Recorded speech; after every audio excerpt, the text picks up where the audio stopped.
Cyrix, kumusta na ang sitwasyon ngayon sa inyong lugar?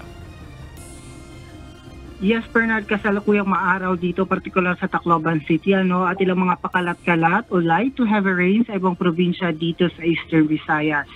At kanina nga isinailalim na ng Regional Disaster Risk Reduction and Management Council ang Eastern Visayas sa Red Alert status ngayong araw bilang paghahanda sa posibleng maging epekto ng pananalasa ng Tropical Depression Aghon sa rehiyon. Ito ay batay sa isinagawang pre-disaster risk assessment ng ahensya kahapon. Kasunod nito, Bernard, patuloy na nakasubaybay ang mga lokal na pamahalaan sa bawat area of responsibility nito sa mga posibleng pagbaha, dulot ng malakas na pag-ulan, dulot ng bagyo. Nitong umaga lang na italang naglandfall ang bagyong Aghon sa Eastern Samar, partikular na sa bayan ng Homonhon at Giporlos, at patuloy na bumabaybay papuntang Bicol Region. Patuloy namang nasa ilalim sa signal number 1 ang buong Region 8, partikular na sa mga probinsya ng Leyte, Southern Leyte, Samar, Eastern Samar, Northern Samar at Biliran.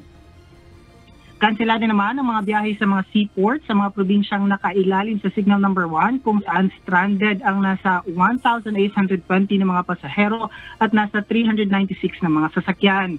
Kanselado rin ang mga flights mula Tacloban papuntang Cebu at Manila. Samantala, inihanda na rin ng Department of Social Welfare and Development o DSWD ang mga food pack na ipamimigay sa mga lugar na maapektuhan ng bagyo.